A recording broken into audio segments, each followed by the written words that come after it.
what kind of partners or companies or entities are you already bringing aboard for when the mainnet launches? Yeah, it's, with our motto of launch first and talk later. If anyone's super interested to get involved, testnet is live now. We've got our Discord channels through which all the tech stuff is happening, as well as the Telegram channels. We've got the oracles, we've got the explorers, we've got the wallets. So all of this core infrastructure and application that you need as foundational is in place. It's running, it's proven, it's working. Hello, Chris. Welcome to the Media 3 report. Hi, Alfred. Thank you. It's a pleasure to be here. Thank you. So, Chris, you're a co-contributor of ApexFusion, the new blockchain on the block, as it were. So for people that do not already know ApexFusion, give us a description in maybe one sentence of what it is that you guys are doing. One sentence is a challenge, but that's good. But essentially what we're doing is uniting the world of Web3 through battle-tested technology. So technology that already exists, and also through exceptional people, both within the teams and within our partner ecosystem. Broadly, what we're looking to do is bring together the best of both worlds that mainly currently exists within the space, which is the UTXO side and the EVM. And by the UTXO side, you're referring to, I guess, the model of both Bitcoin and also Cardano in your case? And the other side is Ethereum side, right? Yeah, not so much. I mean, both have their benefits. And so we're looking to really fuse those together so that the ecosystem has the best of both available to them. Sure. So who thought of the concept? I mean, how did the idea come about, and what brought the team together? I think this idea has been coming together for, I think, some time. It's been bubbling along. A lot of the core founding team and also the core team now have existed in the space for quite some time. And it's clear and evident that there's quite a bit of tribalism. There's various camps within the blockchain space and the Web3 space. And each person is doing their own thing, or each group is doing their own thing. Each other thinks this is great or that's great. And ultimately, a lot of us in the team, we've been working in this space for a long time, sort of realized that there's a bit of an opportunity for synergy amongst the camps. And why is everyone within their own isolated islands when actually better benefit could be brought by collaborating, sharing resources, sharing technology, sharing knowledge, and working together for something that benefits Web3 as a whole? So I think a lot of people were starting to see that these trends were emerging, and the opportunity just seemed right because the industry has matured quite somewhat, especially from a technological standpoint. And it was clear about each of these technology stacks what the benefits were bringing. And if you could harmonize this, harmonize both the technology, also find a way also to bring together people, to bring together teams, it could unlock great value for everyone. Right, and so you're mentioning that the team members are from different sides of the blockchain spectrum. So, for example, who do you have on your team? I mean, you don't have to maybe no names, but just as an idea, like where they're coming from. Yeah, because I think, well, I'm glad you said that, because I think to go through them, give them names and my own spin on each one of them would do them a little bit of injustice, because each of them are sort of exceptional in their own right. And the people who've come together, what I love about it is that we'll all share this common vision. So you have a lot of guys who've been through the many years of both developing the tech, developing products, also from the investment side of working with people and VCs, etc. And then also what I really love about this as well is what we've brought into the team is a very strong legal standpoint of this, because one of our sort of principles is to really, as much as possible, be compliant by design from day one, which is an incredible sort of aspiration to do. And how we've set our organizations up, how we've set up our team, and the types of approvals that we've received already, it really goes to show that we've got that breadth of skill in all areas.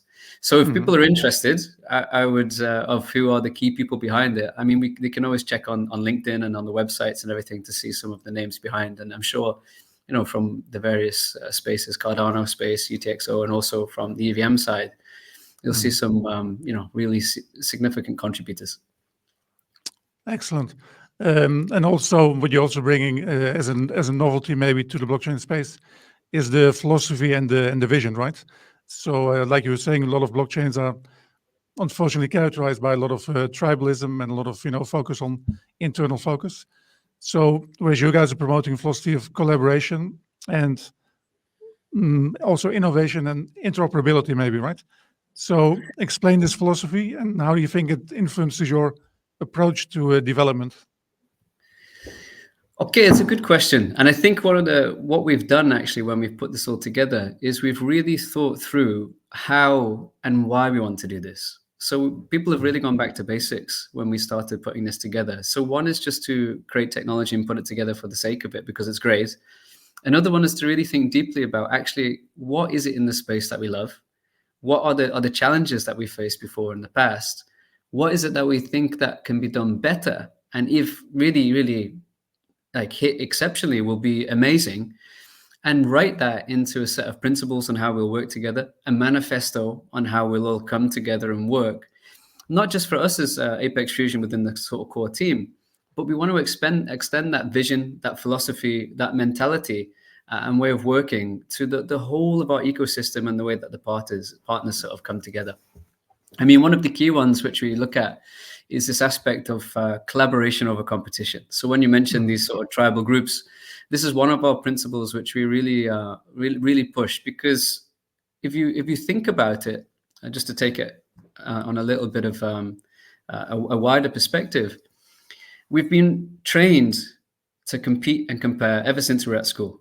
You know, this one's better than this one. Did I get these type of marks? Like, and we naturally, habitually look at someone and compare ourselves to them. Now, what that does is on an individual and then a team and then an industry level, it reduces our actual focus on what our strengths are, what our capabilities are, what our uniqueness is. And the truth is that everybody has a strength. So every technology has a strength. Every team has a strength. Every approach and innovation has a strength. And so what we're looking to do is, rather than say this one's better than that one, is looking across the whole piece, the whole picture, and saying, oh, well, that's awesome for that piece. This one's great for that piece. And this one's really good for that. How do we bring that together? How do we bring it together, merge it, and unlock it so that it's also a benefit of an ecosystem for everybody? So this is one of the key, I would guess, principles or manifesto points which we're looking at, this collaboration over competition, and really pushing out into different communities to seek ideas, seek feedback, listen strongly about what the pain points have been, so that together we can create something that has a real effect in the world. Like you're mentioning, the manifestos not only for your internal processes, but also how you relate to the outside world, let's say. Can people read or view this manifesto somewhere? Is this already written down? Or Yeah, is of at the course. moment still a concept? No, everything's all there and available. So if you go to the ApexFusion website, both on the foundation, ApexFusion, the project, we have the manifesto there, we have the principles, we also have the light paper, the reason why we've sort of put all this together, the approach, the technology as well, and the solution about what we're putting forward. That sounds amazing. It's high time for collaboration in the space, I think. Another thing that's part of your mantra is also that you prefer action over announcements, right? Yeah, well, the key, the words which we really like to, I guess, live by is launch first and talk later. And that has a number of dimensions, if you think about it. I mean, one of the key things which we're focused on is delivering. So we've all worked in this space a long time, and we've all been with organizations, teams, and all seen as well, listening to the general noise and ecosystem that's out there, you know, big promises and high sort of commitments. But our focus really is to prove what we're saying, because until you've got something real and tangible, it's difficult to have a proper conversation. I mean, you can say this is what we're going to do, this is what we'd like to do, as much as what you'd like, but now with people really short of time, you know, really busy with everything, trying various different things to sort of get this industry sort of moving, until you've got something tangible that you can work with, it's a little bit of wasted time. So launching first, talking later is at the heart of everything we do, because otherwise you're just having a conversation. And right now for us, it's just super important that we get the work done. And for us, you know, working in silence, delivering, and then letting our work actually speak for us, you know, letting the action actually speak for the success is much more important and valuable to us. And there's a few key reasons for this. One is that we're building an ecosystem here. So this is not necessarily a product that we're creating for a market. Actually, we're creating an ecosystem. We're creating a space, a shared economic zone, for like one of the phrase, where many people can come and collaborate, participate, and get the benefits from this technology that's been fused together. And so for that reason, we want to just say, hey guys, here it is. Come and test out your things, because we're not asking people to develop too much on this. For example, now the testnet's live. Now, we haven't made so much of a big fuss and an announcement about it right now for a number of reasons, but we're inviting those people who are close to us, close to our mission and a vision, to come test on it, prove their products, deploy what they have, and see the performance enhancements that we've made, how it also will extend in the future once we add more chains.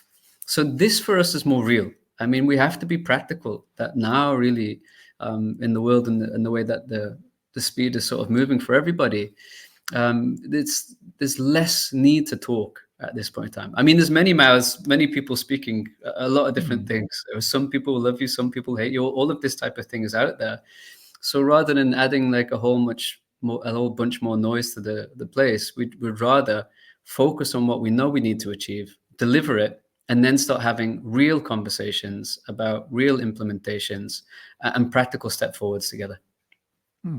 There's another aspect of the name of ApexFusion. You and I recently met in Barcelona. We had quite a long conversation, and you also touched on other aspects, maybe in like philosophical attitude, right? That you are fusing into the work ethos, as it were. Maybe you just want to briefly touch upon that. Yeah, this also is important for us as well, because whilst we have the technology, it's great because it's been built by various people and various teams who've dedicated like a hell of a lot of work of hours and time and work into putting this together. What we also need to start looking at as well, beyond the technology, is the sort of social side of it and the mindset side of it. Because as you were alluding to earlier, when you have this tribal type of ecosystem where maybe people are thinking one type of technology is better than another, it's very difficult to sort of bring people together then in a common ground and align them on a shared vision and a shared goal and shared purpose. So one thing which we're also doing within our organization specifically is addressing the cultural aspects of that.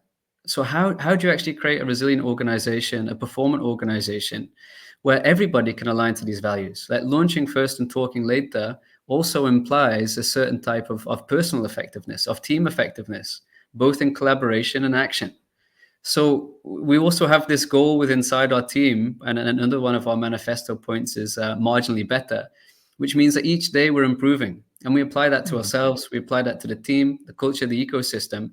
And what we really believe is that if everybody else imbibes that type of attitude and mindset, like collaborating across communities, being practical, making sure that we're partnering with people who want to solve problems, listening to people, then that will amplify the effect, the benefits, and the collaboration results that come from a good, thriving ecosystem. Absolutely.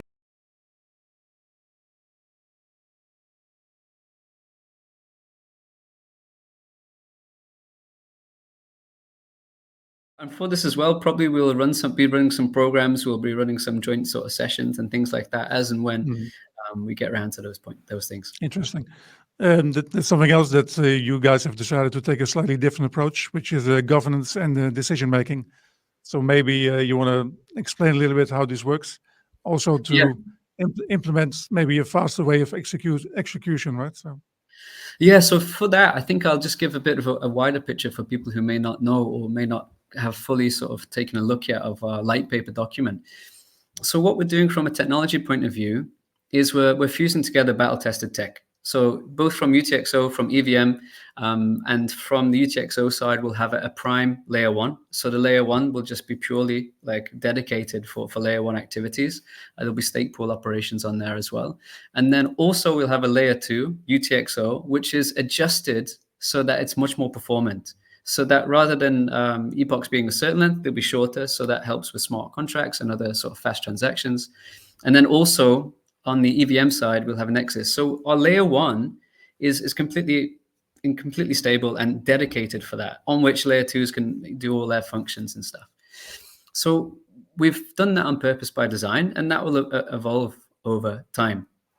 So what we're then looking to do really is we're not developing so much here ourselves internally. We're making sure it works. We're doing the adjustments. We're making sure the bridges are all there.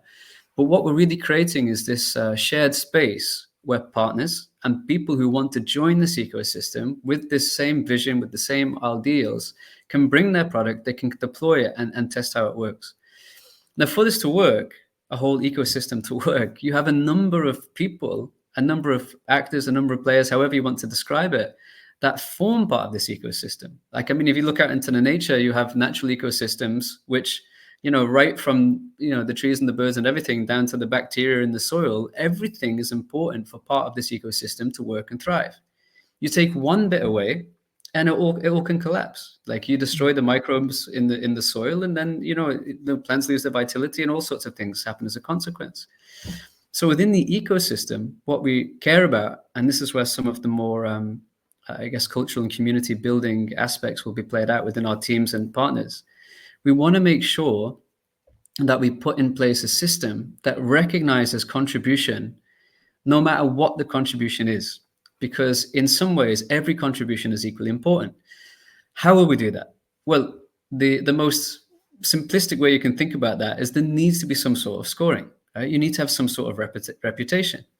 So if you're hosting the infrastructure, if you're running a stake pool, if you've actually got an application or a game or something on there as well, or if you're just sharing knowledge, or if you're doing like what you're doing, like, you know, good advocacy for the ecosystem and stuff, everyone has a value and something to give to this And ecosystem. a role. Mm-hmm.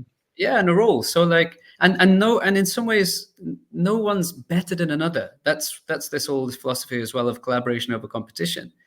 Everybody has the value, everyone has their uniqueness, everybody has their strengths, and everyone should be recognized for that. So we're going to be putting in place a reputation system, which will have some type of a scoring with some way which we're going to agree this amongst the community. So whether you're an educator, whether you're a builder, whether you're an infrastructure provider, you will have a score, which then gives you some type of status within the community. Now, that status as well will also mean that if you're a good player, you also have a sort of an ambassador, or you can also advocate for someone else's project. That also helps as well. So, oh, I know these guys and they'll do good. So from one point of view, we need to build the system as well, so that people will have a score and they'll have a presence and they'll have a status within the ecosystem. Next then is, how do we build it? So what we have looked at from all of the ecosystems as well that we've all been part of. I mean, most of us have been around in this space for many, many years combined together. I mean, we're losing our hair and going gray. So that gives a sort of sign of, you know, how long we've been around. Maturity, yeah. Yeah. So one of the key things, which again is in our sort of manifesto when we came together, is we have to be practical. You know, that times are moving fast. And if we want fast activity happening on a chain, then you need something that is just good enough, like marginally better, to work for the ecosystem and allow access of grants, access of funding, whether that's retrospective or previous. And so there will probably in time be a smaller sort of subcommittee of maybe these more reputable partners. And rather than it being a sort of a technological way of doing this, it's more of a social and a coming together. So rather than maybe waiting months or 6 months for people to have any sort of answer back of, okay, is the grant or is something going to be approved for development, we can do that in a matter of weeks, because people need access to that liquidity and then they need to develop. So we can do things quick and move fast. How we will do that will be explained in the course of time, but that's another aspect and dynamic. So we've got the tech, we've got the prime, you know, layer one, which is you know, stable, performant, secure. The layer twos. Then, in order to support that, you've got various actors that need to come in and support the ecosystem. They will have a reputation score. They'll be part of a system. Then you'll have a grants and an awarding system.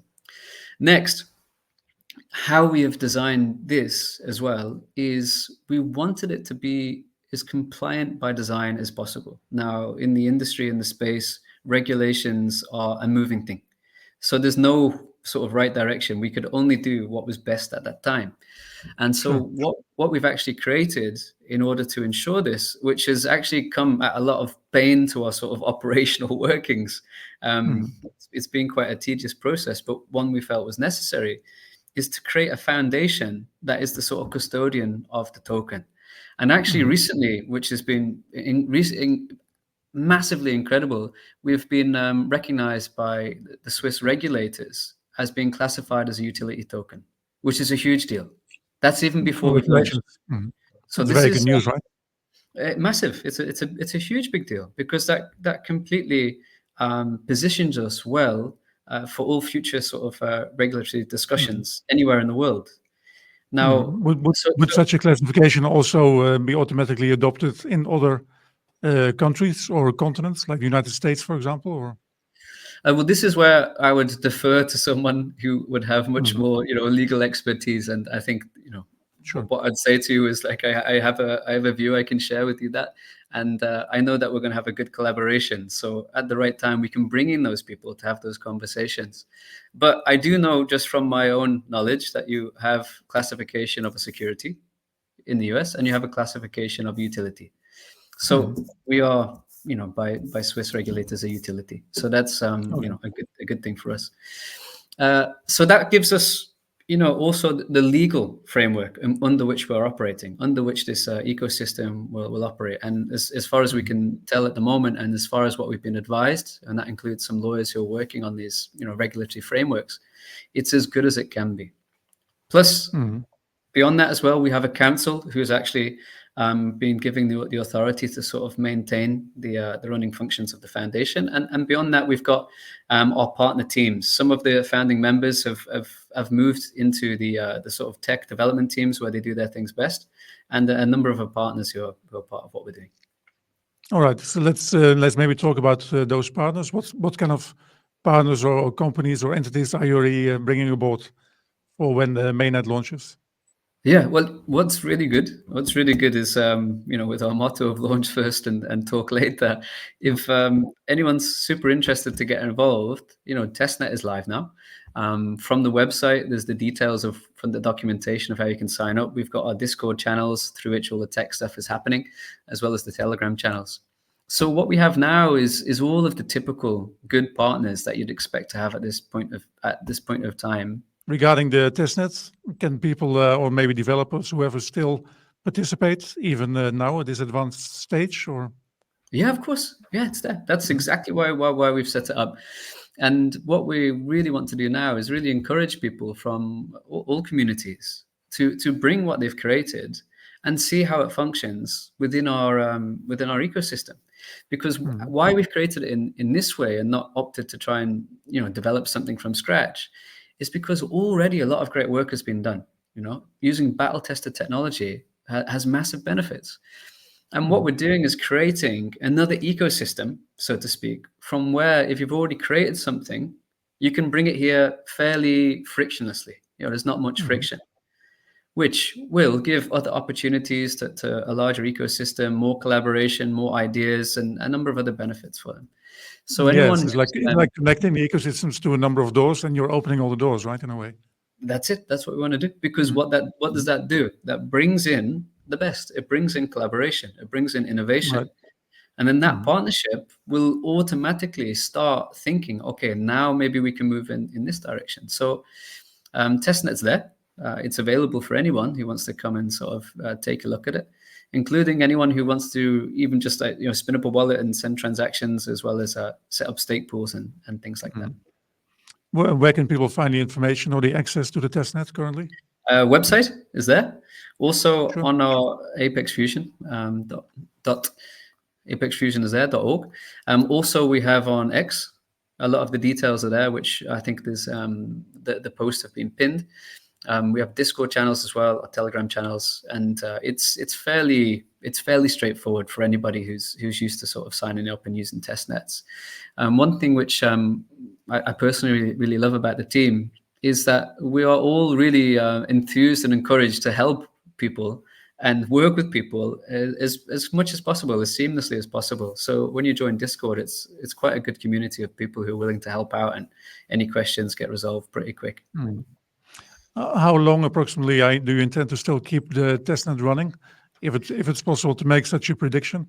And once it's time to launch mainnet, is there any celebration going to happen, maybe for people that are in other ecosystems? Or Well, this is something which will come in time, but testnet is always going to be there, because you need a place where you're going to be proving your product against new introductions. So, for example, now the testnet's goal actually is to increase its robustness. So the idea of that is, for test it, you should come and try and break it, right? That's the idea. You should push it to its limits and see what you can do. Come take your best shot, sort of thing.